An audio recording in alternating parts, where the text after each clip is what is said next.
Now you're a senior. You missed a couple games your junior season, but you still ran over 1,200 yards rushing. Now you're a senior. You got a lot of expectations for yourself, the whole team in general. Give us a little feedback on that preseason going in. Well, going into my senior year, Coach Igasi called me in his office and he shut the door and it was just me and him. And he said he wanted to talk to me about my future. And the thing that really got my attention is he brought up about a teammate of mine named Derek Williams, who died as a sophomore. And he told me which direction did I want to go in. Did I want to be a tragic situation that happened with Derek, or did I want to try to better myself, better my life, and make a positive influence on my teammates and just bring this community together as one. So after he said that, at first I wasn't real happy with his statements. I really hadn't had nobody come to me like man to man and like challenge me like that. So after I thought about it for a little while, I decided for the first time in my life I'm not gonna miss a workout. I'm gonna, if you say we're running 10 gases, well, let's run 12 gases. Let's really make a commitment to see what we got. And I felt like that we had a special group at that time. So we had a 7-on-7 tournament, and he made me have the last pick. Of course, I wasn't happy with that, but I picked up some guys, and I rallied those guys, and we ended up winning the whole tournament. And I knew then that I had some guys, if I was willing to go the extra mile, that I had guys who was willing to go with me. And we just started putting everything together. I had one of my closest friends was Jermaine Wright. He ended up playing right tackle. He hadn't played football.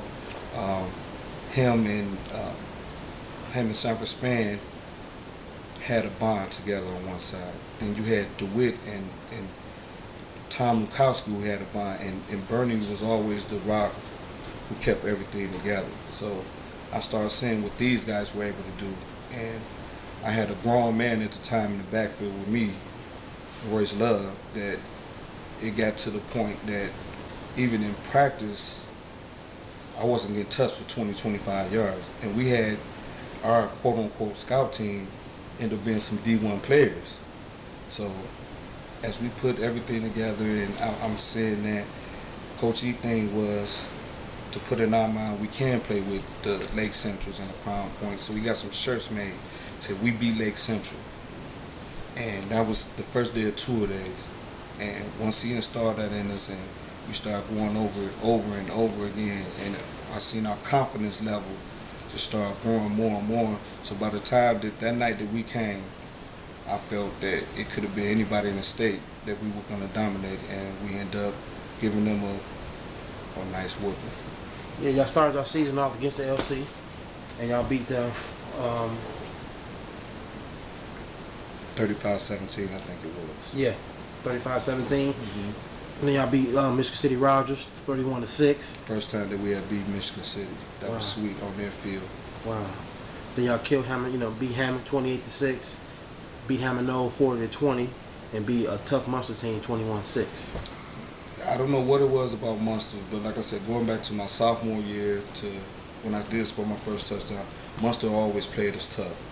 But like I said, it was a growing process, so it was real sweet to beat those guys too. Okay. Now I want to highlight one game in particular, against Highland. All right, a real good day for you. Give us a little feedback on that. Well, it was all day at school. It was raining and it was kind of cool and cold. And when we got to the gym to go over there, they said it was a chance of lightning, thunderstorms or something.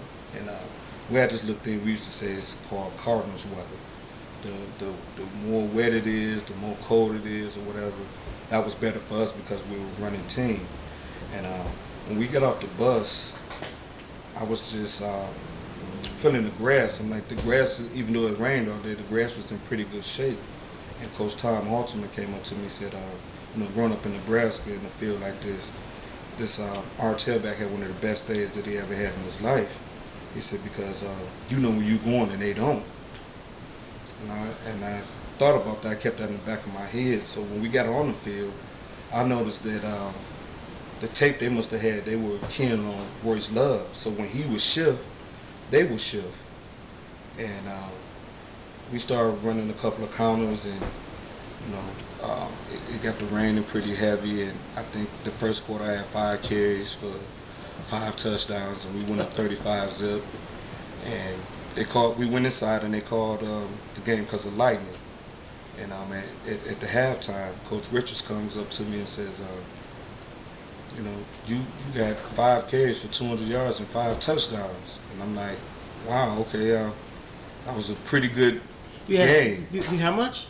5 carries for 200 yards and 5 touchdowns in the first quarter. So they called the game, and they said, well, we don't know if we're going to play it. I mean, we were up 35-0. A lot of us, to be honest, was looking forward to going to Indianapolis to the Circle City Classic.